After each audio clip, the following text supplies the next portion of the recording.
Hello and welcome everyone to this Pan-Canadian Counter Summit, Building a National Resistance to the Alliance. My name is Vanessa and I'm the National Coordinator of the Canadian Voice of Women for Peace.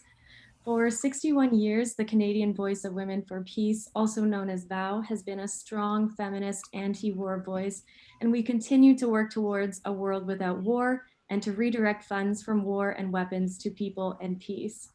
Over the past 6 decades, VOW has passed many resolutions about the need to end our membership in NATO and to stop our complicity and participation in this military alliance. So NATO destroys civilian infrastructure, kills innocent people, and destroys our Earth directly through war and creating weapons, as well as indirectly by burning through our carbon emissions budgets, accelerating climate change.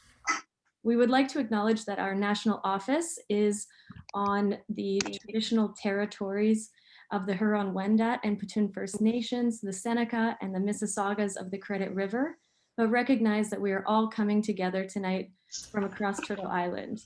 We know we must do better to honor land treaties and commitments made to First Peoples as we build the anti-colonial, anti-imperial, anti-racist future we want.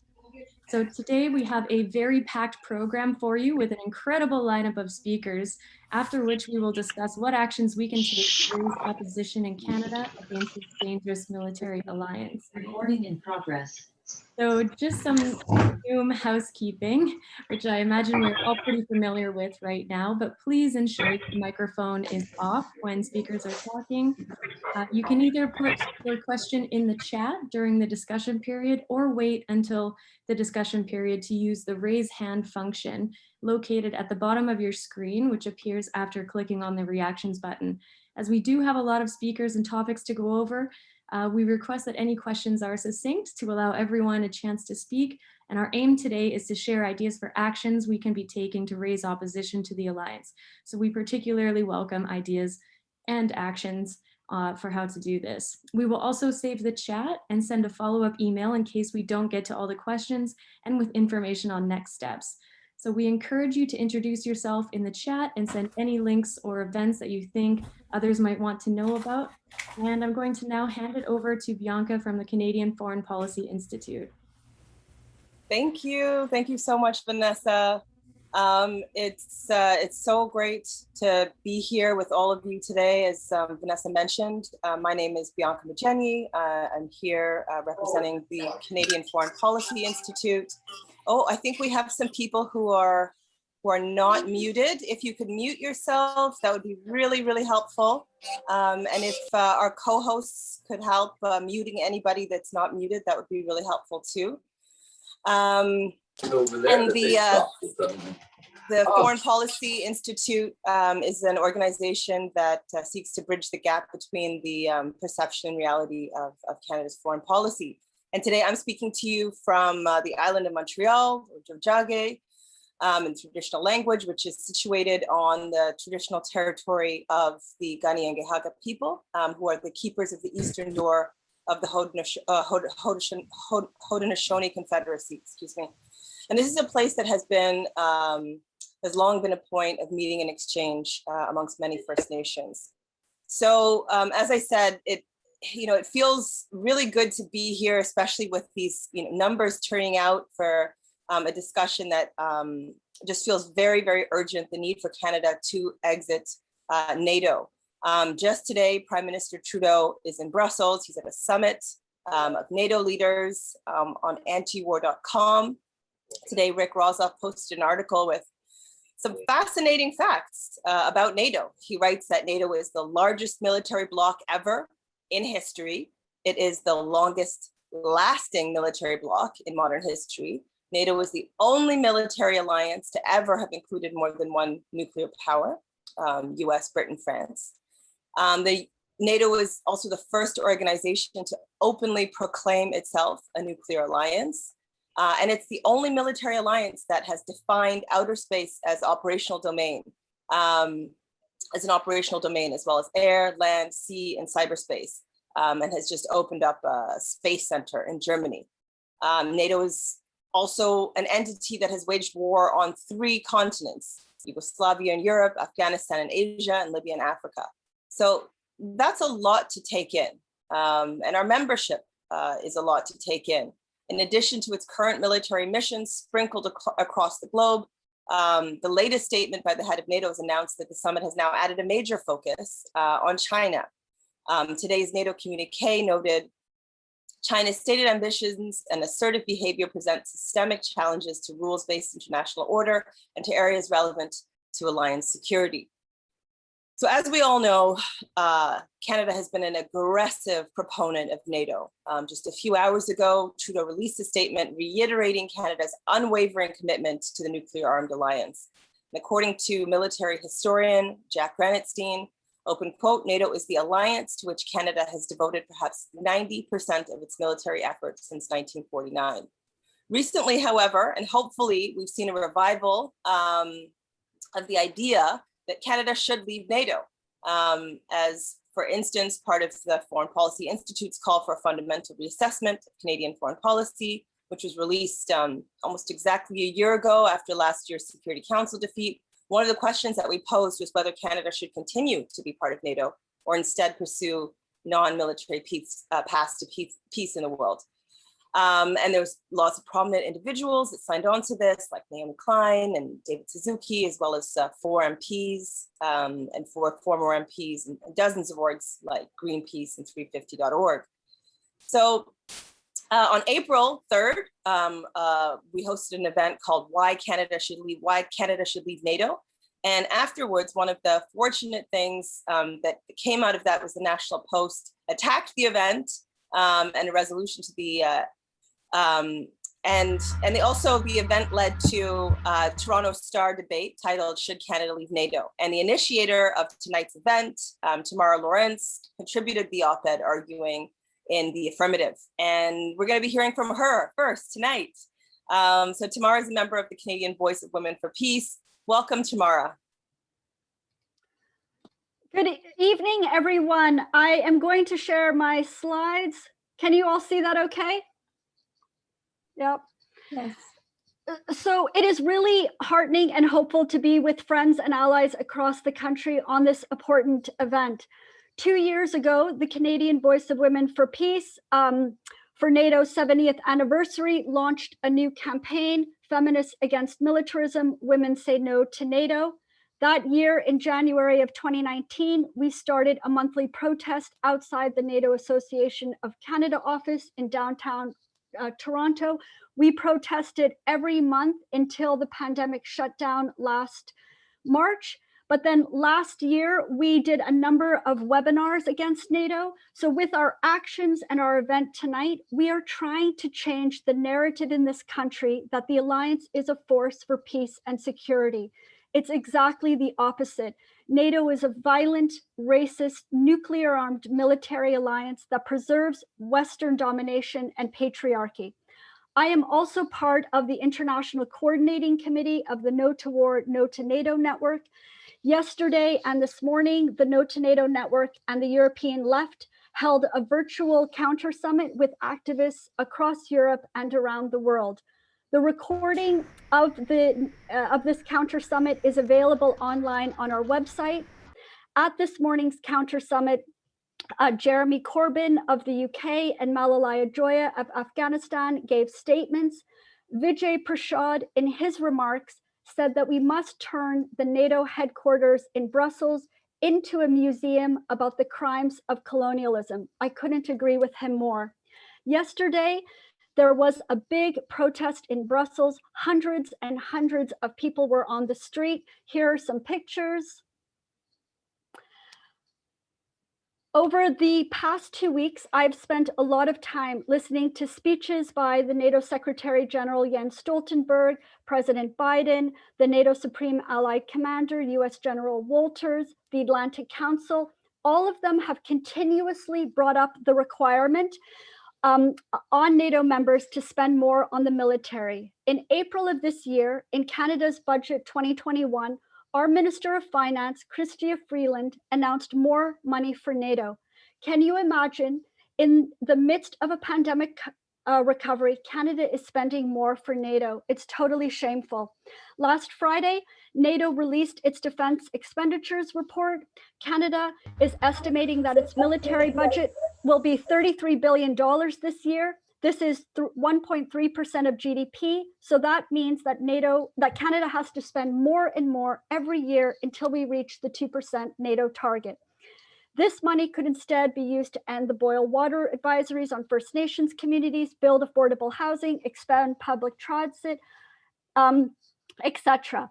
At the top of the agenda at this NATO's summit was the new report and planned NATO 2030, United for a New Era. NATO 2030 identifies 13 challenges and threats to the alliance. The top two threats are Russia and China. NATO 2030 is a dangerous, neo-colonial expansion project for the alliance over the next decade. It's also a blueprint for a new Cold War and a blueprint for a new arms race. It is urgent that we oppose NATO 2030. This morning, our Prime Minister announced that Canada will host the new NATO Centre for Excellence on Climate Change. This is the worst greenwash that I have ever seen. It is urgent that we also oppose this. We simply cannot achieve the Paris Agreement climate targets and the UN Sustainable Development Goals if we continue with NATO's carbon-intensive militarism and military spending. I want to put this plainly, and I want to make this prediction. If NATO is still in existence in 9 years, it will mean that we have failed on the climate and we have failed on the UN Sustainable Development Goals. Finally, there are many alternatives to NATO. Don't let anyone tell you otherwise. There's nonviolence, diplomacy, neutrality, the non-aligned movement, and the UN. We don't need NATO. It is important to remember that most of the world is not in NATO. In closing, some actions that we can take. We have to ask so-called progressive senators like Mary Lou McPhedran and NDP MP Jack Harris why they are supporting the alliance in Canada's NATO Parliamentary Association. 3 weeks ago, I wrote to former Senator Jean Augustine, the first Black woman to be elected to Parliament and a supposed champion of social justice, women and girls. I asked her why she is patron of the NATO Association of Canada, which is funded by the big weapons manufacturers. So I am looking forward to our discussion about what other actions we can take to get Canada out of NATO and to abolish the alliance, because it's absolutely vital for our survival. Thanks. Thank you so much, Tamara. I really look forward to hearing more from you in the discussion. Our next speaker is Yves Engler, an author and also advisory board member at the Canadian Foreign Policy Institute. Welcome, Yves. Thank you. So I was asked to speak a bit about the history of NATO, and basically Canada was at the center of the creation of NATO. Some people even suggest it was a Canadian idea back in 1947. Involved in the early meetings, the secret meetings between British, American, Canadian officials that began the process of establishing NATO. Now, it was framed as a defensive arrangement against the sort of communist menace, the Soviet Union potentially invading Western Europe or even invading North America. That was never the case. Canadian officials at the time were very clear that that NATO was sorry about this, I got childcare issues. Was never a design for. They knew that Russia didn't want to go to war at the time, and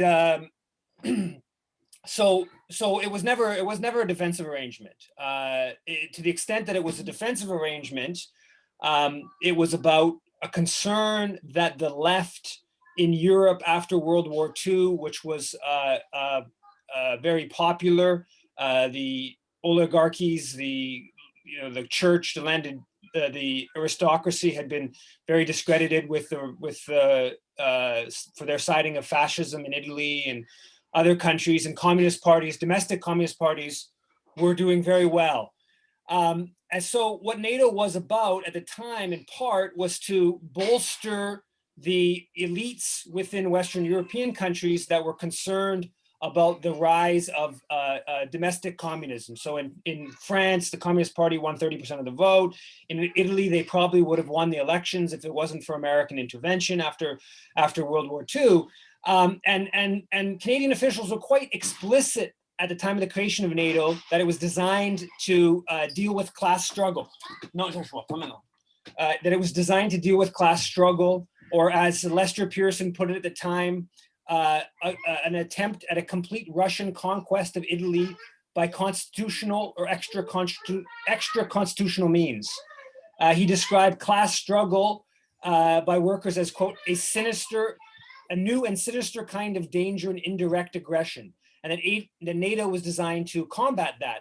Or as he put it in March 1949 in the House of Commons, quote, the power of the communists, wherever that power flourishes, depends upon their ability to suppress and destroy the free institutions that stand against them. They pick them off one by one, the political parties, the trade unions, the churches, the schools, the universities, the trade associations, even the sporting clubs and the kindergartens.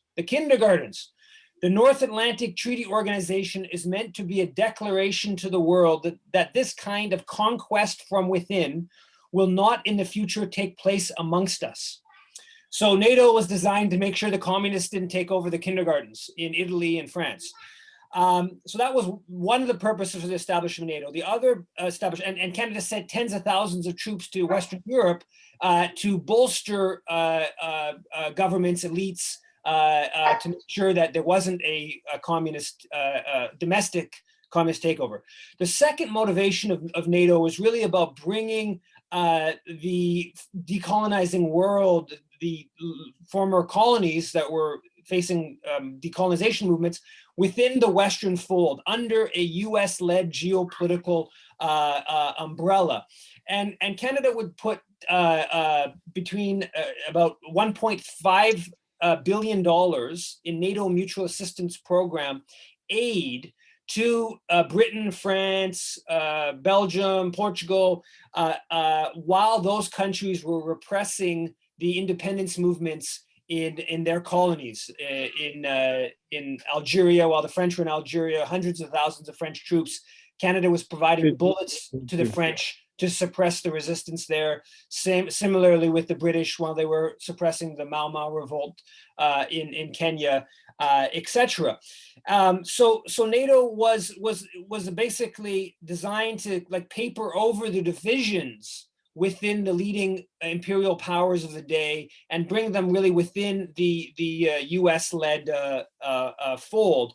And Canada was right at the center of that. And Lester Pearson, the concept of what NATO was about was really expansive, right? So he told the House of Commons that there, quote, there is no better way of ensuring the security of the Pacific Ocean at this particular moment than working out between the great democratic powers a security arrangement, the effects of which will be felt all over the world, including the Pacific area. Or in a bit after the establishment of NATO, that the Canada need to intervene in the Middle East because it was a threat to NATO. Or even the Korean War was justified in part. So we had to send troops to Korea alongside the Americans because of NATO and because the communists were coming, and we needed to, the alliance necessitated that military involvement. So that's continued right up until today. NATO has always been an odious institution. It continues to be, obviously, after the end of the Cold War. The pretense of combating the Soviet Union had disappeared. Now, from an activist perspective, it's an issue that's really been off of the agenda. We need to put it back on the agenda. A group I've been organizing with over the past few years, Mouvement Québécois pour la Paix, we have done some organizing around NATO. A few years ago, we had a demonstration that was about 300 people in Montreal calling for Canada out of NATO. So there is some organizing on the issue, but of course, as we know, it's mostly pretty marginal, and we need to do what we can to change that. Thank you. Thank you so much, Yves. Looking forward to hearing more from you during the discussion, if you're able to rejoin us. The next speaker that we have is from the Mobilization Against War and Occupation, Vancouver, Alison, Bodine. Welcome.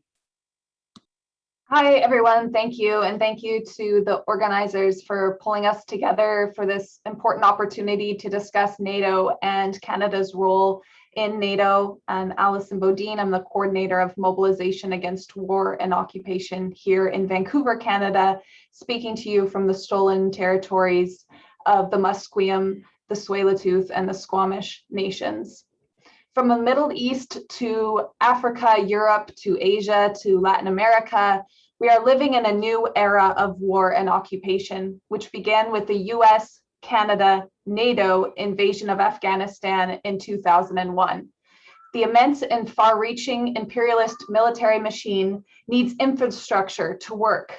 And this wouldn't be possible without a global network of foreign military bases, which is what I want to bring to our discussion here today. According to the US Department of Defense, the US military operates in 160 countries around the world, all 7 continents, 4,800 defense sites, and between 800 and 1,000 military bases, with approximately 450,000 soldiers stationed overseas. Within this new era of war and occupation, the NATO military alliance has been aggressively strengthening, and we've seen that in the last few days in its presence in coordination with the US military and imperialist expansion, which Canada has been right alongside. NATO right now has 30 member states, as well as a number of partnering organizations and allied organizations, including throughout Latin America. NATO and US military bases combined have really formed a strategic network of deadly military might that wages wars, occupations, and provocations around the globe. The alignment of these bases and operations clearly demonstrates that the countries that are most concerned to the United States government and their designs for global hegemony, just take a look at the map of bases surrounding Iran, Russia, China, Korea, for example. As a member of NATO and a close ally of the United States, the government of Canada is complicit in this new era of war and occupation. Their hands are covered in the blood of people of Afghanistan, Iraq, Yemen, Sudan, Somalia, Libya, Mali, Ukraine, Palestine, and all countries where imperialism has carried out its deadly exploits. Over the last few days, we have, I'm sure, noticed, all of us, that the G7 meeting in Cornwall has really put an official seal on this imperialist campaign of a Cold War against Russia and China.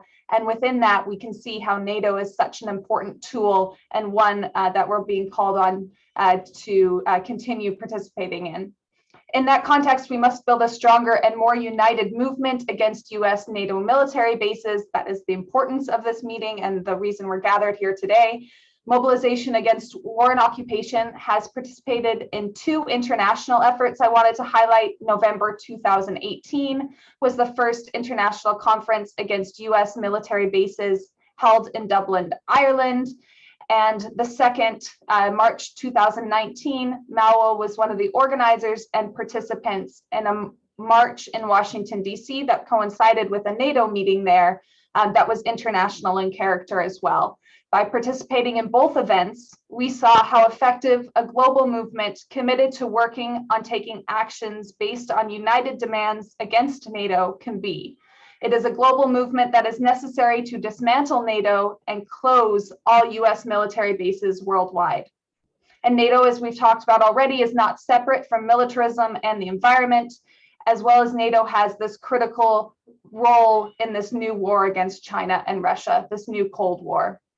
We must come together to use all avenues available to us to demand Canada out of NATO.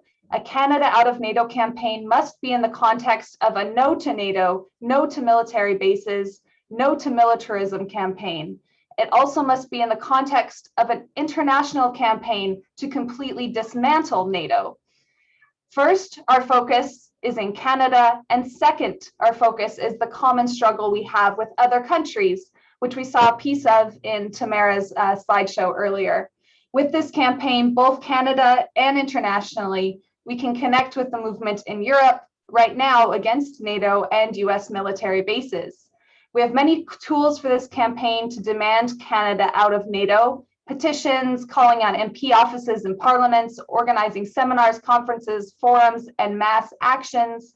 And within this, building international cooperation and international gatherings and protests. We have to do everything we can within civil society, but we also have to have a viewpoint that is larger, a viewpoint that understands that in order to create ultimate change and end Canada's participation in NATO, Canada's war drive, and to dismantle NATO, we have to build a mass movement. Dr. Elena Guevara, a Cuban pediatrician and the daughter of legendary revolutionary Che Guevara, opened the conference in Dublin, the first international conference against US military bases, with an important message. She said, "We do not have enough time in these types of gatherings. These are the first steps, but they are not enough. The action has to be multiplied. The information has to be spread to thousands and thousands of people. All together we'll be strong enough. We must find this strength together. We need it. We need to have information. We need to have unity. In order to have unity, we need to have mutual respect among all of us. We need to have common goals. We need to leave behind the small differences between this or that organization and have common goals for our fight. That is the way we have to work. It is with this perspective that we have to unite to build a stronger movement, a global movement against US military bases and NATO. And of course, it is with this spirit that we must campaign also for Canada out of NATO while we are here in Canada. So Canada out of NATO, no to US military NATO bases, no to militarism, and dismantle NATO. Thank you. Thank you. Thank you. Thank you so much, Alison. Our next speaker is David Gell from the Regina Peace Council. David, welcome.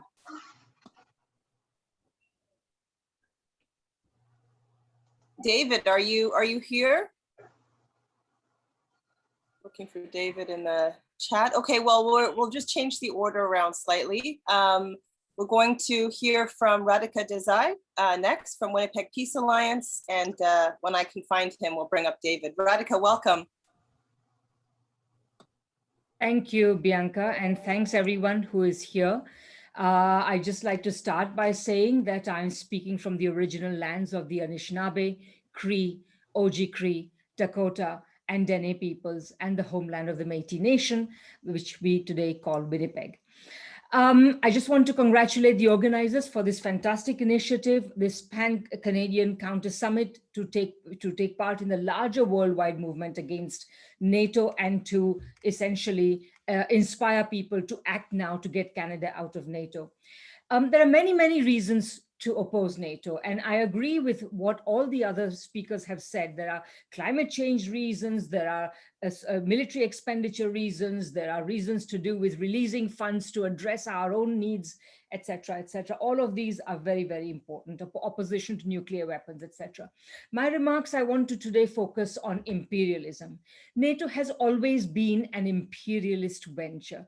That is why it has persisted since the end of the Cold War. That is to say, the so-called Cold War itself was a military enterprise. It was supposed to oppose communism, but in reality, it opposed any attempt by any country to deviate from a open capitalist economy, that is to say, a capitalist economy open to imperialist capitalists in order to do what they want in it. Communism was the strongest version, but so was the economic nationalism of many third world countries, and this was the purpose of NATO. It was to destroy this. And therefore, it was always more than a military alliance. It was a deeply political alliance of first world capitalist classes.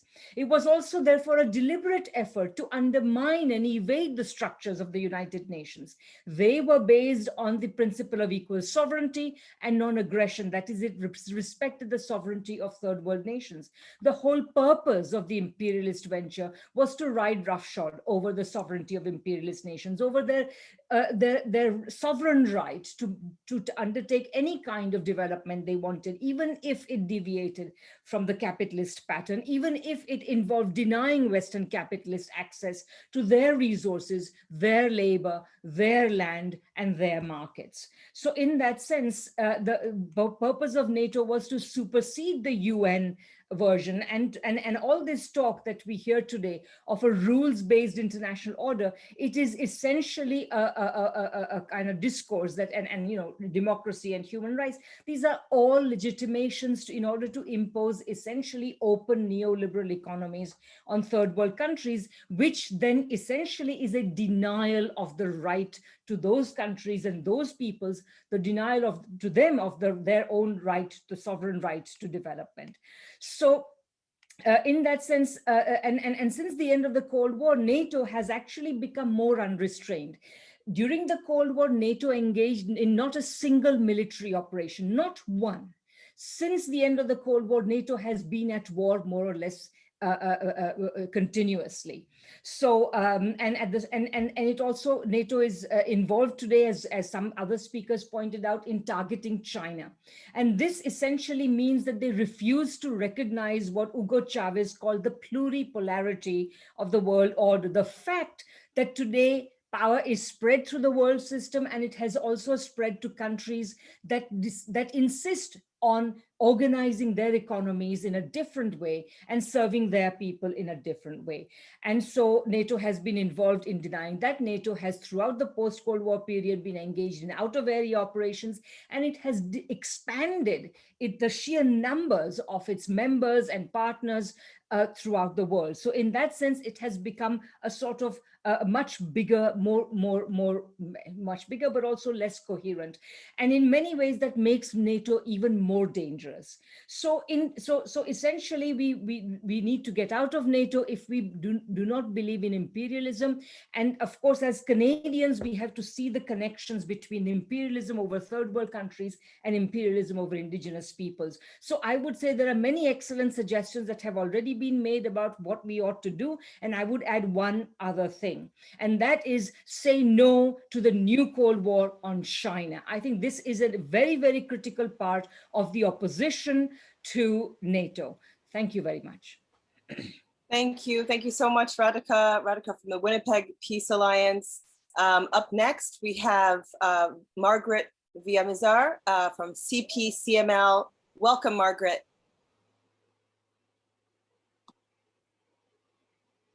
You're on mute, Margaret.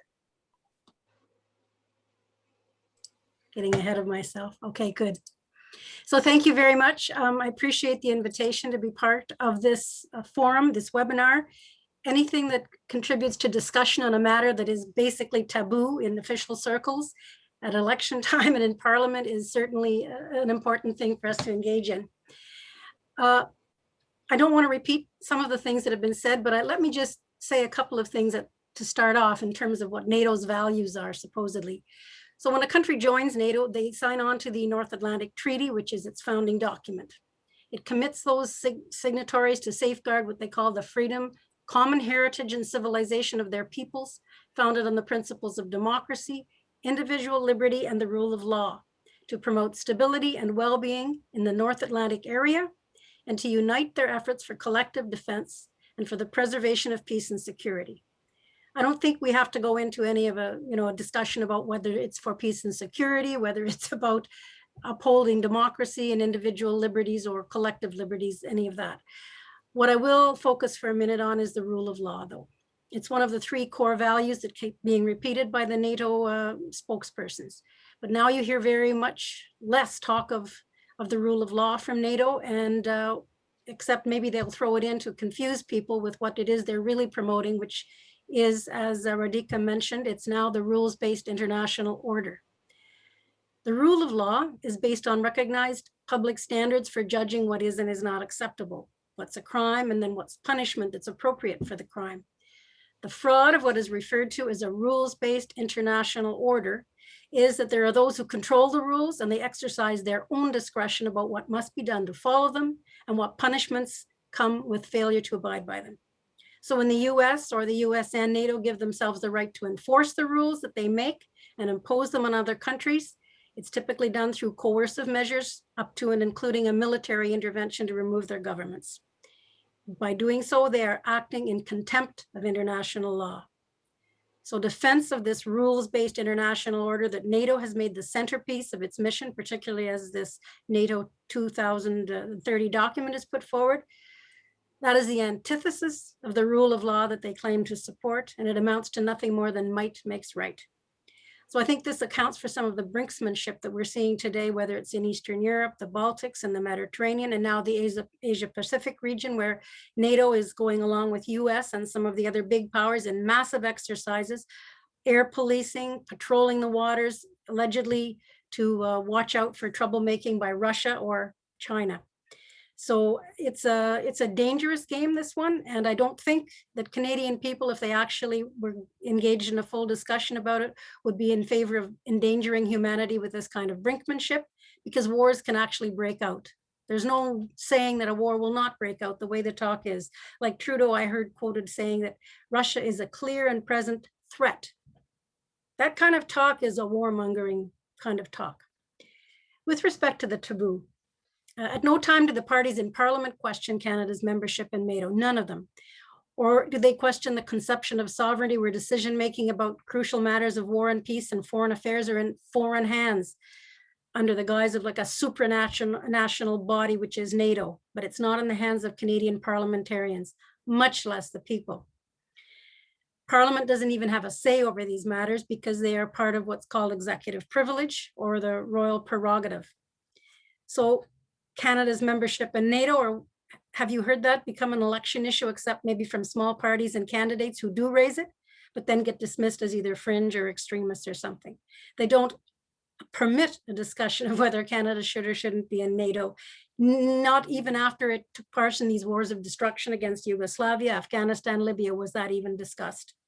So that's how NATO's values, or the values of the US war machine, I think that's more precise, become Canadian values, supposedly. So just an example I may want to give you before I close off is that the registered political parties have meetings about different things over the course of any year. And there was a meeting about foreign interference in elections, and a speaker was brought in from the Canadian Security, or the Canadian Security Establishment, which is a spy agency. So that speaker basically was telling the parties, you know, that upholding national security, which is a very high ideal, means that yes, free speech could be curtailed at any time in Canada. So the leader of my party, Anna DiCarlo, said, well, what about during elections when parties or candidates have platforms calling for Canada to get out of NATO or for dismantling NATO? Are we going to be muzzled and declared a risk to national security? So all that person could say was, well, their job was basically to support the government of the day in implementing whatever their policy was regarding national security risks. In other words, you know, I can't really tell you because we're just here to do what we say, what we're told. So this is the role of democracy in Canada, the way NATO is approached. And I think the important thing is even to just inform people, engage them in discussion, so that this taboo, this blackout on actually raising the very important issues we're raising here goes ahead, and the demands of the people can actually be put forward and backed up by more and more people. Thank you very much. Thank you. Thank you so much, Margaret. Next up, we have Ken Stone from the Hamilton Coalition to Stop the War. Welcome, Ken. Brothers and sisters, NATO is a spectacular failure. It's a spectacular failure because it's supposed to provide safety and security for Canadians, but it doesn't. In 2020, Canadians spent 1.45% of GDP on the military, or about $30 billion. In the past year, nearly 26,000 Canadians died from COVID-19. That large figure is equal to more than half of Canadian military casualties during World War II. It's true that the Canadian military was somewhat involved in the pandemic response, in that it was ordered to set up a couple of field hospitals and to send medical staff into several nursing homes for seniors, and that the military brass was involved in the bungled distribution of imported vaccines. But not one fighter jet, not one frigate, not one drone, nor light armored vehicle, tank, or rifle for which we Canadians spend billions of dollars saved a single Canadian life. They were useless. They did not make us safe. What would have made Canadians safe during this pandemic? I'll tell you. Across Canada, Pandemic Planning Committee, a store of PPE, a properly publicly funded and staffed system of seniors' homes, a publicly owned vaccine production facility, a track and trace bureau, a guarantee of 100% replacement of workers' wages for quarantines, lockdowns, and sick leave, an adequately staffed public healthcare system. These are all elements of what would have made us safe. And these items would only cost a fraction of the military hardware on which Trudeau, Biden, and NATO want us to spend hundreds more of billions of dollars in the next few years to satisfy NATO's requirement that we devote 2% of our GDP to the military. The above items would also create many more good jobs than military spending and have a much smaller carbon footprint than our so-called NATO commitment. It's a national disgrace then that 26,000 Canadians died because most of these deaths were preventable. Just look at China with a population 40 times that of Canada, where the number of deaths was only 4,600. So our NATO mandated military was largely a failure and a waste of money when it came to providing safety and security for Canadians in their hour of need. NATO is also a spectacular failure when it comes to the stated goals of protecting Canadians against Russia and China. Russia and China daily go out of their way to show they don't want to be our competitors, our rivals for global hegemony. Russia and China are not our enemies. They don't encircle Canada with hundreds of military bases. They don't conduct massive land or sea exercises on our borders. They don't build Star Wars weapon system to threaten us from space. Our enemy is our own servile Canadian ruling class, which for 2 centuries has been a willing accomplice of empires, first the British and now the US, in trying to gain domination over the entire planet. In the past 30 years alone, since the demise of the Soviet Union, Canada has joined the US and NATO in every hybrid war of aggression of the US empire, Yugoslavia, Afghanistan, Libya, Syria, and many more wars where NATO's role was hidden behind the curtain. Millions of people, mostly Muslims and people of color, have been killed, and millions more turned into refugees. The Canadian ruling class has its hands steeped in blood. And when a 20-year-old who was born when Bush first declared his war of terror, and who has known in his short life only permanent war against mainly Muslim countries, when he goes out and runs down a Muslim family in London, Ontario with his truck, we wonder why there is a problem of racism and Islamophobia in this country. Brothers and sisters, NATO is a colossal failure in making Canadians safe and secure. Today, NATO summit explicitly bought into Biden's hostile agenda on China, an agenda heralding a new Cold War and perhaps leading soon to an humanitarian military intervention against China. I hope that when peace activists get together across this country to create a new Pan-Canadian umbrella peace organization, getting Canada out of NATO will be the central plank of its platform. Thank you for your kind attention. Thank you, Ken. Thank you so much for your comments. Hope to hear more from you in the discussion. Up next, we have Michelle Figueroa from the Canadian Peace Congress. Miguel Figueroa, are you there? Yes, hang on a second. Wonderful. Opening up everything here. Well, thanks very much. And, you know, one of the benefits of being one of the later speakers is that you don't have to repeat many of the points that have, excellent points have been made here. Just wanted to say a little bit about the Canadian Peace Congress itself. It was founded in 1949, the very same year as NATO was founded. Of course, that was a coincidence. We weren't founded because of NATO. We were inspired by the formation of the World Peace Council in Paris earlier in 1949, which was led by just an incredible number of eminent people like Frederick Joliot-Curie and Jean-Paul Sartre and Paul Robeson, Pablo Neruda, Diego Rivera, Luis Aragon, and many others. But one of the first campaigns that we actually undertook after our formation was precisely to call for the dissolution of NATO and to call for Canada's withdrawal from NATO. Of course, in those days, we were like a party of one, not only because there weren't as many peace organizations, but also because we were already into the Cold War.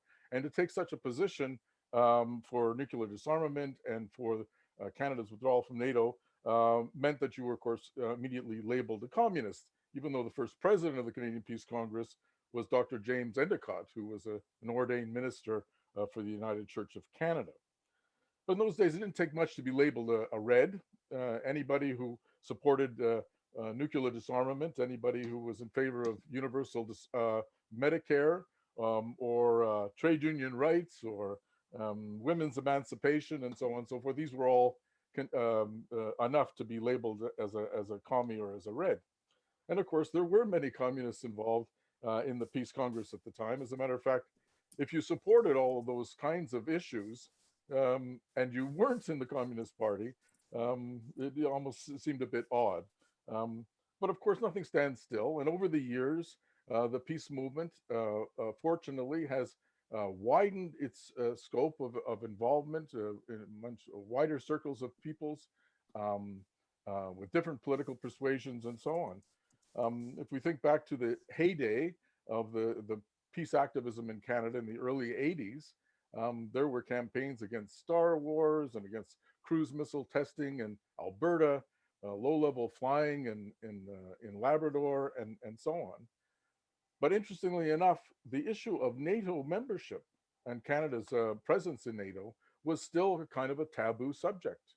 It was a kind of a no-go zone in many respects because it cut too close to the bone of the bedrock of Canadian foreign and defense policy. And for too many years, of course, the issue of NATO membership and getting Canada out of NATO has been seen by many as, well, you could say as the elephant in the room. But everybody knows the elephant's in the room, but nobody wants to talk about it. Fortunately, however, that is changing. And I think that this discussion tonight is a very important reflection of it. More and more organizations are coming out against NATO and openly challenging the position taken by not only successive governments, but also from the opposition benches and so on. And this is very exciting. And I hope that out of this discussion, we can make a real move towards not only forming an umbrella organization that Ken referred to, but having the issue of NATO at its core. Because in many respects, we need to, not dodge this question. Every single demand of the peace movement, from getting Canada to sign on to the UN treaty to prohibit nuclear weapons, to cut the arms budget, to oppose the first use policy of nuclear weapons, certainly to stop the procurements of new fighter jets and frigates and so on and so forth. All of these are very intimately connected with NATO, because on every issue, the response from ruling circles and from government offices is, well, we can't even consider such policies because of our commitments as a member of NATO. So this means that we really do have to crack that nut and put this at the core of the struggle for a truly just and independent Canadian foreign policy based on peace and disarmament, not on aggression and war. But we should be also under no illusions. And I'm sure no one in this call harbors such illusions. But to build a campaign around NATO, and the more successful that becomes, and the more engaged wider circles of Canadians become around this issue and one to this demand to get out of NATO, the stronger, the more ferocious the pushback will be from the ruling class. Because the issue of NATO is not primarily an organizational question. We all know that, a country all it has to do is put in notice, and 6 months later it can withdraw from the alliance. But it's not a structural or organizational question. It is at its heart, as Radhika and others have pointed out, a political and essentially a class issue. NATO, from its very foundation, has been the military arm, a weapon, an instrument to not only preserve the hegemony of the imperialist powers, in the first place US imperialism, but also to counter any existential threat to its continued domination and plunder around the world of resources, of labor power, of markets, and so on. So when we take up the issue of NATO, we're going to get that kind of pushback, and it will be like nothing that that we've had to contend with. I say this not to have us all cringe in fear, but rather that we have a clear-sighted understanding of how central this question is. The Peace Congress issued last month a peace alternative for Canada, and at its core, at its central focus, was precisely the issue of NATO. And it's encouraging that more and more people now are seeing that that really has to be a focus. Whether or not organizations are prepared to embrace a clear anti-imperialist perspective is in a way connected with that, but certainly there's no stepping around the issue of NATO if we really want to move Canada in a fundamentally new direction. So let's build such a coalition. Let's bring all the forces together and build up the kind of campaign with the resolve and the unity that it will take. And I think this will be a qualitative step forward for all of our peace movement. Yeah, thanks. Thank you, Miguel, from the Canadian Peace Congress. Thank you so much for your words. David Gell is now with us. David, we would love to hear from you. David from the Regina Peace Council. Welcome. Well, yeah, first of all, I'd like to apologize. I was a bit out on my time. So that's why I missed the early part of the meeting. I'd like to begin by acknowledging that I'm speaking from Treaty 4 territory, the original lands of the Cree, Ojibwe, Saulteaux, Dakota, Nakota, Lakota, and the homeland of the Métis Nation.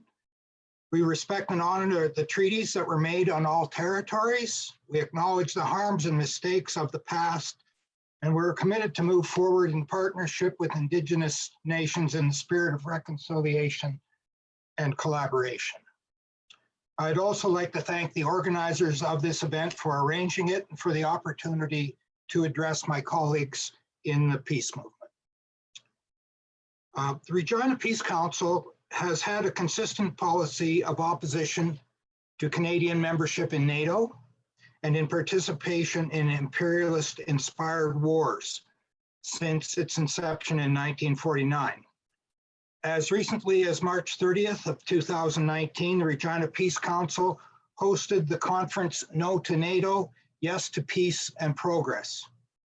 It was an extraordinary occasion in that the conference attracted major attention from the local mainstream media. Usually peace events in Regina are ignored by the media, especially the CBC. We normally rely on paid advertising and coverage by the local community radio station to announce our activities. I will rely on other speakers to characterize the aggressive militaristic nature of NATO and Canada's role in it, and confine my remarks to several current issues of key concern. The first concerns the so-called rules-based international order in opposition to international law as represented by the Charter of the United Nations. Enforcement of this rules-based order has become the preferred justification for NATO's current rearmament, replacing the responsibility to protect rationale for military intervention and hybrid warfare. Clearly, NATO's war preparations are aimed primarily at China and Russia, the two major world powers opposing American political, economic, and military domination. The new Cold War against China strives to prevent a multipolar world, not governed by the rules set in Washington or Brussels. China is an economic and technological powerhouse whose GDP will soon overtake that of the US. This is the true reason for the current anti-China hysteria.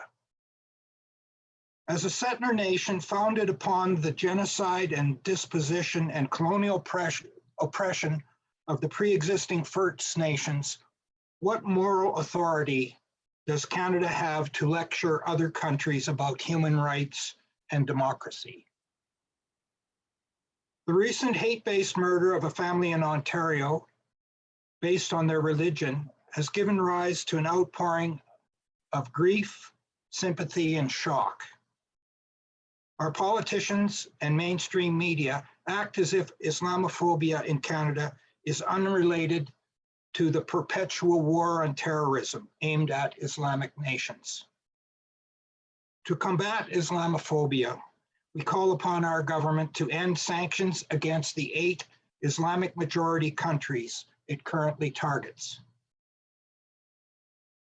Finally, I'd just like to comment on the role and strategy of the peace movement. We need to reach out to people irrespective of their political and ideological perspectives. It is imperative to bring young people into the movement.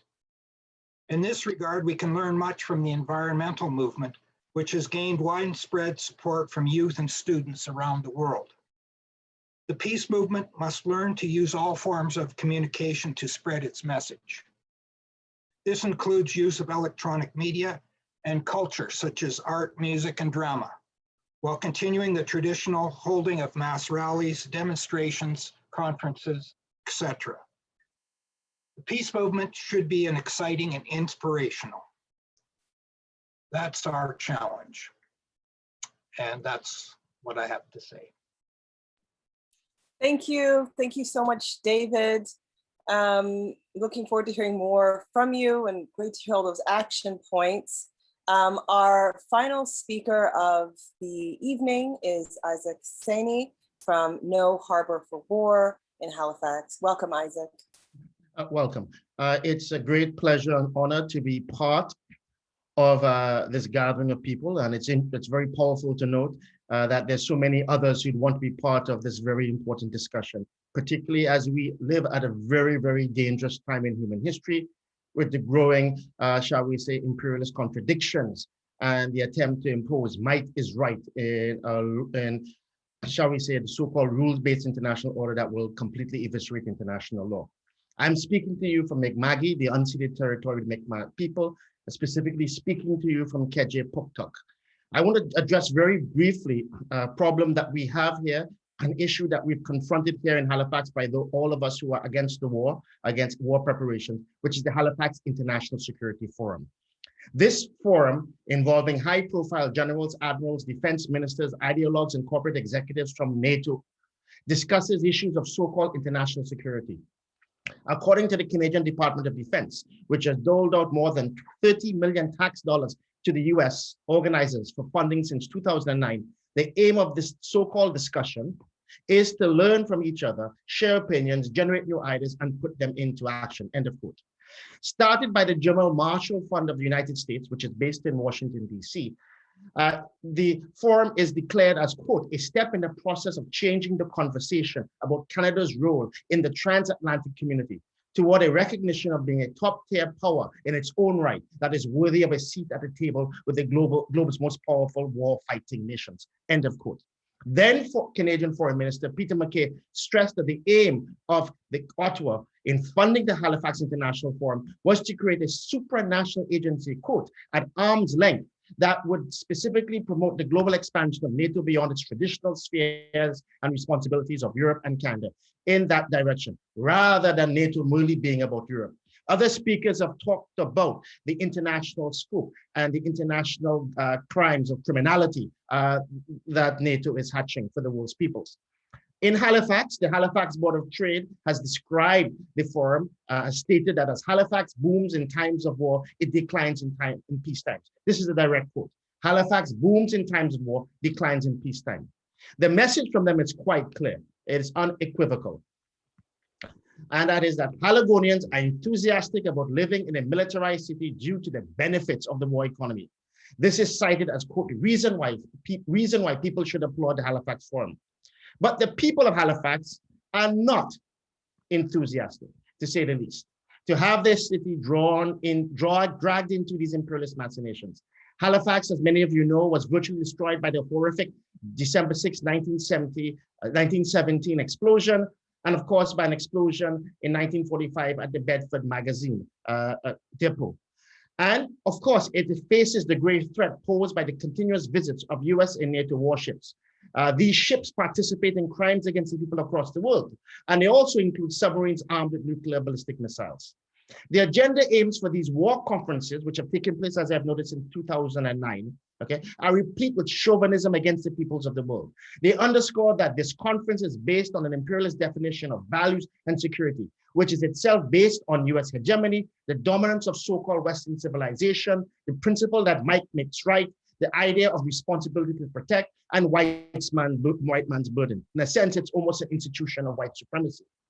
Canada must not participate, we say, in US imperialist war preparations, and must also defend its sovereignty and independence in a meaningful way. This means not permitting US imperialists to exercise command and control over Canada's air, land, water, and government and military assets. It means to remove all Canadian soldiers, ships, and equipment from foreign territory. Most importantly, it means that the Canadian working class and people must be prepared to establish an anti-war government for Canadians to uphold their peace-loving stand internationally and prevent tragedies and crimes from taking place in their name. Halifax has a long and proud history of anti-imperialist war organizing. No Harbor for War comes out of various other formations. For example, most notably, the Halifax Committee Against Imperialist War Preparations, and is part and parcel of a long tradition of Haligonians opposing the fact that Halifax will be used as a base for crimes against the world's peoples. The 13th annual International Security Forum will be held November 19th and 21st of this year, 2021 in Halifax. We therefore want to make November 20th a national day of protest against the Halifax International Security Forum. We demand that the Halifax International Security Forum be banned from Canada. We demand that all foreign think tanks and NATO-sponsored Canadian academic institutions should be dismantled. We demand that Canada get out of NATO and the North American Aero Defense Command, NORAD, and that they be dismantled. Working people want the security that comes from being able to exercise control over their economy, their working conditions, and all that matters, all the matters that affect their lives. The youth desire the security of a bright future. Seniors want security and dignity in retirement, and women want protection and security as well. The Indigenous peoples of Canada want the historic and hereditary rights acknowledged and enforced, okay? And there are many other people who are fighting for security that comes from the recognition of the rights which belongs to all of us by the virtue of being human. NATO, by its existence, NATO, by its participation as being at the apex of organizing imperialist crimes against the world's peoples, is by its very nation a negation of the rights of nations and peoples to exist, and the very negation of the rights that human beings have by the very fact that they exist. No to NATO, no to war, ban the International Security Forum and NATO from Canada, abolish NATO and NORAD. Thank you. Thank you, Isaac. So we've now come to the end of the first part of our evening. We're now into the discussion period. We have about 20 minutes for questions. I'd like to encourage people to post their questions in the chat. Like we said, we're prioritizing action-oriented questions. Also, you can raise your hands if you'd like to speak out and ask a question from the audience. You just go down to the button at the bottom. You see a smiley face with a plus. It says reactions, and you can just click raise your hand there. And when Vanessa sees hands raised or any questions, she will read them out or call your name. So let's see if we have any questions. Are there any hands raised? Do people have any questions about how to raise hands? Is it unclear? Okay, while people are figuring that out, I think I'm going to pose the first question here. which is actually for Isaac. The question is, what supports do you need on your campaign from the people on this call in order to be able to take successful action? Yeah.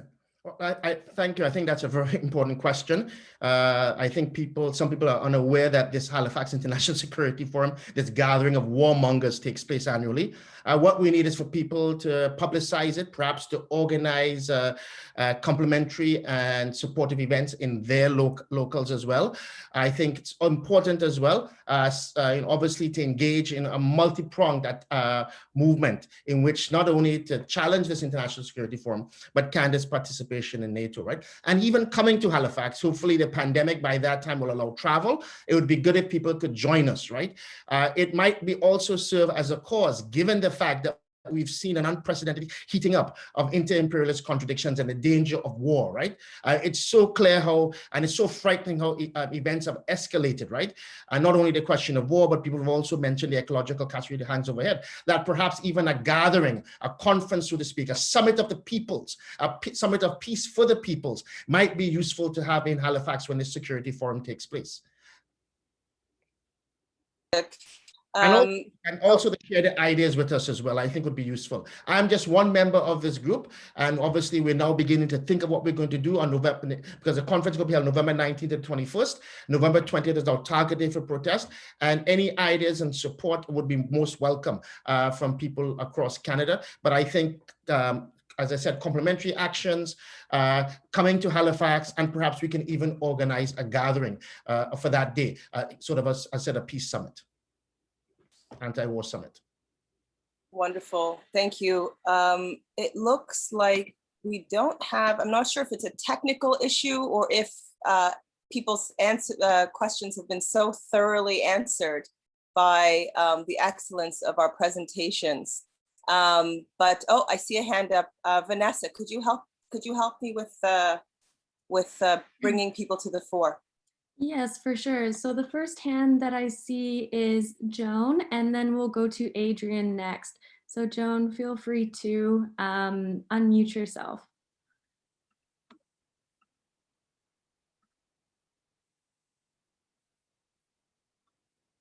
There, yes. Go ahead, you're there. Now, I'm sorry I came in late. I just found out about it. But I'm wondering, probably you've already mentioned this. I'm in Victoria, and we have to face in our harbor the visits and war games off our coast, and it's the same thing in Halifax. And I'm wondering if is that part of the campaign? Because we've had this long-standing campaign against the nuclear ships coming in, and when they come in here, it used to be neither confirmed nor denied whether they had nuclear arms aboard. The U.S. refused to say, and that's probably the same in Halifax. And actually, the BC government years ago in 1992 called for the ships to stop coming in. And we were involved with a court case trying to stop it. But the government used Canada prerogative against the case, saying that they can do whatever they want. Thank you, Joan. I think we're going to take more than one question at a time. Yes, so next we have Adrian. Adrian, feel free to unmute yourself, and you're up next. Okay. So good evening, everyone, and first of all, congratulations to the organizer for this panel. It was very informative, but also so necessary at a period where military spendings keep increasing despite the pandemic. It's more important than ever that we talk about the pink elephant in the room that is Canada's participation in NATO. For those who don't know me, my name is Adrien Welch, and along with other people that have spoken, including Yves, Engler, we are here in Quebec, and we are setting up a movement that we call the Mouvement Québécois pour la Paix. And the uniting point, the uniting demand around which we are organizing is Canada get out of NATO, Canada out of NATO now. And I just wanted to take the opportunity to say that we are in the process of writing an appeal that we would like to circulate to try to really organize a campaign around this particular demand. So you will receive that. But I think it's very important that we step up our game, and that all peace-minded and all progressive and democratic-minded organizations throughout the country should be able to unite at least with that clear, straightforward demand: Canada out of NATO. Thank you, Adrian. And Adrian, did you have a question for the panelists as well? Is there anything that you wanted to ask of them? No, that's fine. Okay. All right. So we do have also a question from Charles Lemieux. What would be the first steps to take in order to organize ourselves to reach our goals? So let's answer a few questions. The first question was directed at Isaac from Joan, and then we'll direct this more broad question to all of the panelists. So you can go ahead, Isaac. Well, since I already spoke, perhaps other people can say. I mean, it's a tough question, and I'd like to have to say about this issue. Okay, great. Okay, so I'm going to call on other panelists. You can contribute to either of the questions. The second one was, what would be the first steps to take in order to organize ourselves to reach our goals? The broadest of questions, but an excellent one. And I see Radhika's hand is up there. Yeah, I mean, I think that a lot of the suggestions have already been made, and I think if we can simply focus on them, one of the ideas is to create a pan-Canadian network, and I think that that's already happening here. Second, Glenn Michaelchuk from Peace Alliance Winnipeg made a wonderful proposal. We could have make the Canadian, UN Day for Peace which is September 21, into our sort of every annual focus of mobilizing. It's at a great time of the year. You kick the year off by, some big spectacular demonstration and then plan a year of events. But I think ultimately it's about putting pressure on those of our politicians who remain pro-NATO, asking them difficult questions. And I'd like to say, privileging those politicians who have taken a stand to oppose NATO. And one person I will certainly talk about is Dimitri Lascaris, who ran for the Green Party leadership last year. And I think that he has a consistent stance. He's saying we have to get Canada out of NATO. We have to take Canada out of any organization that endorses nuclear weapons, etc. So I think those are, if we do just those things, it will create momentum. Thank you, Radhika. Are there any other panelists that'd like to address that question? What can we do in the broadest sense before we move on to other questions? Panelists. Margaret or Alison, do you have some ideas? Well, I could, if you want, I can just briefly, I don't know that there's a formula. I think every place has its conditions that would indicate what would be important things to do, because even just having people become informed is a very important first step, because there's many times when you may have people would be engaged in a fight. Yes, it's good. No, it's bad. We have no other option but to be with the US and NATO. No, yes, we don't. I think actions of different kinds, even if they're small, like I've seen pictures right when there've been a few people only out demonstrating regularly, making a stand and people come and talk to them, as well as organizing bigger events, forums, panels. So I think informing ourselves even and talking amongst ourselves so that we're able to argue these things out with confidence is an important thing, as well as the actions that have been suggested. I don't have, one better than the other, but I think it's good that people are talking what to do. Thank you. Okay, so we'll hear from Alison and then Isaac, and then we'll take the next question from Doug. Yeah, I think all the ideas that have come up have been very important and good steps to take. I agree with what Radhika was saying. I think we've started forming those steps towards bringing people together to demand Canada out of NATO and dismantling of NATO. I think from there, as I said, we can connect more with the European movement against US military bases and against NATO. But I do think the first step would be pulling ourselves together around the demand of Canada out of NATO. And the dates that have been proposed sound like a good idea to me, for sure. Thank you, Alison. We'll hear from Isaac, and then I'll actually ask a few more panelists because I can see their hands are up. But Isaac. Now, I'd just like to say one of the key things, obviously, is for us to be persistent and consistent, to organize. As Margaret says, local conditions vary across the country, but there has been a consistent voice in Canada, not just against war, but against imperialist war preparations. And I think we need to also not become, as some people do, become, in a sense, pessimistic, right? And about the future. Because I think we need, I mean, Halifax, for example, I remember when George Bush, when he was president, was visiting Halifax, the so-called thank the people of Halifax. Nearly 10,000 people turned out in our small city to protest his visit vigorously. And I see the turnouts, for example, that have happened, you know, for example, in the wake of what the George Floyd, which resonated here in Canada, right? One of the largest mass movements. So it's clear that there is this sentiment among people. People are looking not only for vehicles by which they can express their sentiments against these imperialist war preparations, but they're looking for effective ways by which they can effect change, right? And so one of the things we have to do is persistently organize and use the various tools that emerge. And there's lots of people out there, particularly young people, who are thinking outside the box about the ways in which we can transform the consciousness of people and transform, as Mumia Abu-Jamal would say, our lofty ambitions to tools and instruments that can transform this dull reality.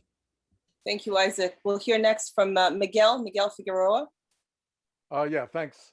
Well, you know, that's the big question, right? What to do about it? There's been a number of suggestions here, which are very useful, and everything that can be done around the campaign to oppose the new Cold War on China and the Russian Federation, to free the campaign to free Meng Wanzhou, for instance. All of these things are gaining some traction, some momentum.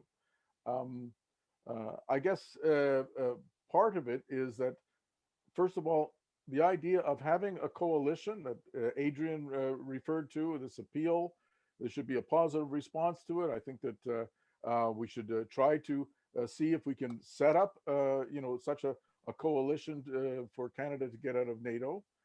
But the other side of it is for individuals who are connected in one respect or another to mass organizations. It could be a student union, or it could be a local affiliate of a trade union. It could be a constituency association within the, you know, one of the established parties, the Green Party or the NDP, to put forward motions to make the case. There's lots of material and literature around. If we can form a coalition, that will provide more resources for people to act locally and to build this campaign.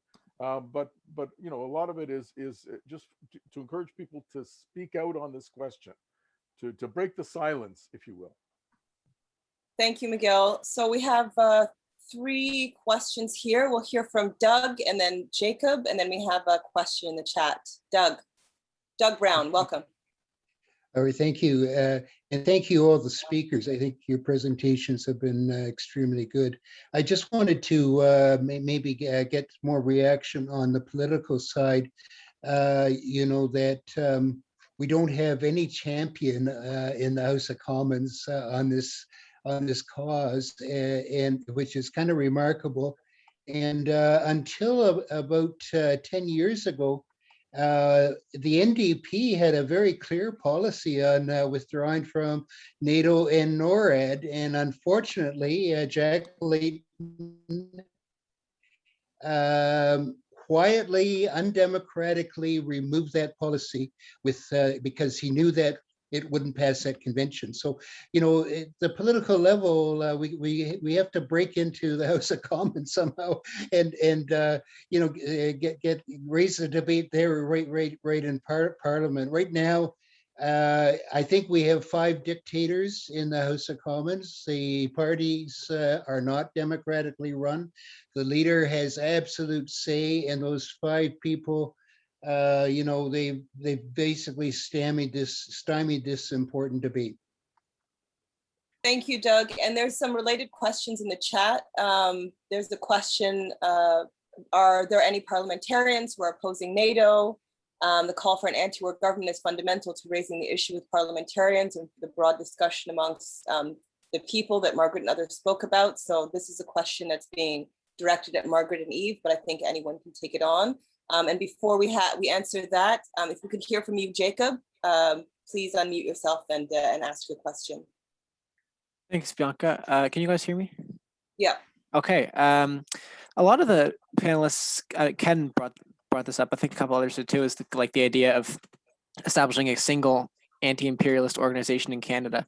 And I guess the question that I had was, are we thinking? Are we talking about creating like a network of different organizations, or a new kind of super organization to go on top of everything else that currently exists? Like to incorporate what already exists into another single organization? Like, I guess that's the question. Thank you, Jacob. So if we could hear from our panelists on do we have support in the House of Commons? And then B, this question about an organization, and there's lots of comments and whatnot in the chat, with everything ranging from, well, we already have these organizations, to do we need another umbrella? So if any of you have thoughts on that, please, panelists, raise your hands, and we'd love to hear from you. We only have a few more minutes left for the conversation. I also want to let people know that we will be saving the chat and all of the ideas that are here, and recording this conversation. So we'll be able to send it out to all of you and to folks that haven't seen it. But maybe I'll start with, go ahead. Yeah, so with regards to parliamentarians, as I understand it, there is no MP that's explicitly saying Canada out of NATO. There's a few MPs that are sort of flirting with that idea. So for instance, during the panel on nuclear weapons that the Canadian Foreign Policy Institute did a few months ago, Joshua, come on, arrête, okay? Je suis en train de parler. Okay, man.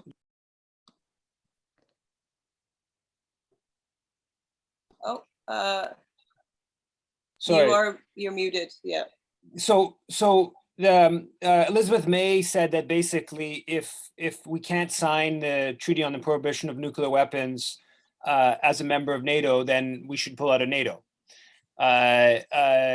Similarly, there's 4 MPs that signed the call for the fundamental reassessment of Canadian foreign policy, which suggested that Canada should pull out of NATO. So there is a little bit, I don't think there's any MP right now that wants to come out publicly and say Canada out of NATO tomorrow, but I think that people like Paul Manley, maybe Elizabeth May, Matthew Green, Leah Gazan, and Nikki Ashton, I think are all to some extent prepared to go some of the way there for that. But I think that one of the things that we do need to do is I think we need to leverage a little bit. I think one of the tactics amongst the broad Canada to NATO is to leverage some of the specific MPs that are, more like possibles in the short term, and to actually put a little bit of pressure on them in a relatively, I think in a sort of friendly way, but some pressure on them to, so maybe even like an action network, email campaign to, Paul Manley or Matthew Green to say, hey, we want to hear statements from you on the question of NATO, or maybe frame it in a way that, puts the nuclear question kind of front and center. And if, we can't sign the UN nuclear ban treaty, then we should pull out of NATO, make it sort of a little bit more digestible for them, but to start prodding them in the direction of making a statement that either comes directly and says Canada to NATO, or at least sort of gives a little bit of political support to that, that kind of our campaign. Thank you, Yves. We have Alison and then Isaac. Yeah, just thank you for that information. I think in light of that work, which I think would be important, and of the discussions we've had today, coming together, I think, was towards creating a campaign and a coalition, a Canada out of NATO coalition. Very straightforward, something we have all spoken about from different angles and made important points about, but could charge the campaign that I think we all see as necessary and important to ongoing work in Canada. So Canada, my idea and proposal from Malwa would be toward Canada out of NATO coalition, with the bigger picture behind it of dismantling NATO and working with others in Europe, in the United States, and around the world. Thank you, Alison. And I think the last response I think we're going to have for the evening is from Isaac, unless there's any other panelists that want to quickly chime in. Isaac. I just want to say that anything that brings us together in principled unity to get us out of NATO would be very useful. But I also want to put on my hat as one of the co-chairs and also the spokesperson for the Canadian Network on Cuba when it comes to MPs. Some of us may not have faith in shall we say, the existing political arrangements and structures to bring about meaningful change in the interest of genuine peace and the interests of the people. But it's always an important political work to do among various MPs. And so I've found that various MPs are quite ignorant, right? Okay, know very little except outside of very limited areas, right? And so because I do a lot of work on Cuba, I've had to educate many of them about this, right? We now have a very interesting avenue to sort of show a concrete reflection of public opinion, and that often perhaps can act as a bulwark, right? Something that the government has to take into consideration are these various petitions that you can launch through the parliament, the e-petitions. We have one now going against the US blockade of Cuba, economic blockade, which is a war against Cuba, as well as ensuring that Canada does not decide to mirror US relations regards to Cuba. And this petition, we found a sponsor in Nikki Ashton, okay, to sponsor it, and it's gathered a lot of signatures. So perhaps a petition on the question of NATO might be something useful, and both in terms of getting it out there in public view and getting as many signatures as possible, but also trying to develop perhaps an anti-NATO bloc, how small it might be, within the parliament itself. I mean, the stakes are very high. The danger of world war, of a conflagration faces us. The US military has spoken about the possibility of war over Taiwan. The former Prime Minister of Australia, Rudd, predicted war in a few years with China, right? And of course, we know this goes back to the pivot to Asia under Obama, right? This has been building for a while. And so the dangers and the stakes are too high for humanity for us not to engage in a coherent, multi-pronged strategy, but a principled strategy that focuses on trying to build a bulwark of these MPs, but also I think ultimately our struggle is among the peoples, and particularly working people. Thank you, Isaac. I think that's a powerful place to close the discussion portion of the evening. I'm now going to hand it over to Tamara, who's going to begin the closing. Tamara. Thanks, Bianca. So just a few closing comments. There is right now a Canadian Peace and Justice Network. It's kind of a platform for peace groups across the country to communicate with one another and to share resources and events. It's an email listserv that was started last year in response to Canadian peace groups trying to shut down CANSEC. So I encourage you to join that. We will put that in our follow-up email. Also, last year, some peace groups came together to form a coalition to stop Canada from buying 88 new fighter jets for $19 billion. And I totally agree with Alison and the other speakers tonight who've said we need to have a dedicated coalition, Canada out of NATO, no to NATO. So let's organize that. I also want to just bring to your attention a couple of events that we have in the works. So we would like to do an event on Canada's and NATO's role in Eastern Europe, particularly focusing on Canada supporting fascist elements and aggression in the Ukraine and in Latvia. So that's going to be coming up. Please contact us if you would like to be involved in that. There also has been an ask to have an event on the militarization of education and post-secondary institutes in this country. So, talking about the Department of National Defense and NATO making their way into universities across the country. So that is something also in the works. And if you have any ideas for speakers and things like that, please get in touch.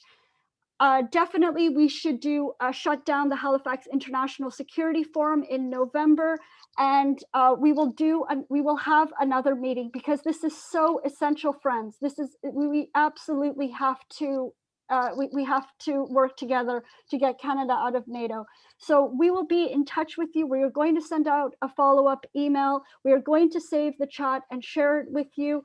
And we look forward to staying in touch and building this unified national movement against NATO. So I'm now going to turn it back to Bianca, who's going to tell you about upcoming CFPI events. And then Vanessa is going to close with some events that VOW has in the works as well. Thanks. Thank you so much, Tamara. So today's discussion was riveting. It's clear that if we're against NATO, we should say so. I think that's a big part of what I took away from tonight's discussion, and that there is support for this, but it is quiet and it's not organized, and we have no big institutions pushing for this. But if we don't say it, who will? So I just want to say thank you to our panelists. Thank you to the audience for your excellent questions and your participation, and for turning out in such big numbers. Thank you to the organizers, especially Val, Voice of Women. I can't thank you all enough. It was a terrific session in terms of upcoming events, and also on the subject of working together. Please join the Canadian Foreign Policy Institute for our gathering for More Just Foreign Policy on Thursday at 7 p.m. There's more than 50 groups now participating in this. And we're also going to have some presentations from Abby Lewis, filmmaker, poet L. Jones, and legendary activist John Clark. So we really hope to see you there. And over to you, Vanessa. Thank you, Bianca, and thank you so much for such a great job moderating tonight. And thank you to all the speakers. It was absolutely wonderful to hear all of you and the very lively discussion and ideas that came from the audience. So I will just let everyone know that VOW will be hosting a civil society meeting on Monday, June 21st, to build a grassroots national campaign to get the federal government to create an agenda for disarmament for Canada, to get all political parties to make disarmament a priority. I just sent a link in the chat to register because we want to stop the procurement of new weapon systems and the growing militarization of Canadian foreign policy, and put disarmament and diplomacy at the center of our international affairs. So please join our discussion next Monday and share your ideas about how we can make disarmament a political priority. It is hosted by VOW and supported by Science for Peace. Everyone is welcome. We also have a 2-pager on disarmament. So if you are unclear about what disarmament is, we have some resources on our page. And I just want to thank everyone for showing up, and please apologize to those that were unable to make it to our capacity reached Zoom webinar, but I will be working tonight to get it onto YouTube as fast as I can, and we'll be sending out a follow-up email very close. And if you would like to support the work that the Canadian Voice of Women for Peace does, I'm going to send a link in the chat. And if everyone has just 2 more seconds. Yes, the photo. I forgot. Yes. So everybody, please turn on your cameras. We forgot. We have to do the photo. Turn on your cameras. Tamara, are you able to take the photo, or should I? Okay, I'll take the photo. Just hang on. Just don't leave. Don't leave. I need to scroll through. Okay. Canada out of NATO. Show the peace sign. Show the peace sign, everyone. That's it. Show the peace sign. Okay. Hang in there. I've got to go to the 4th panel. Okay. I'm coming back. Just 1 second. Don't leave. I'm taking more pictures. Okay, that's it. Keep it going. Okay, now, okay. Vanessa, can you take a picture for me? Yes, I can. All right, peace signs, everyone. 1, 2, 3. Canada out of NATO. Awesome. Thank you, everyone. So much. Good night. Good night, everybody. It's a wonderful meeting. Good night. Good night. Wonderful. Okay. Thank you, everybody. Good night. Thank you. Thank you. Good night. Sorry about the limit. Mm-hmm. We'll post it on Facebook and YouTube.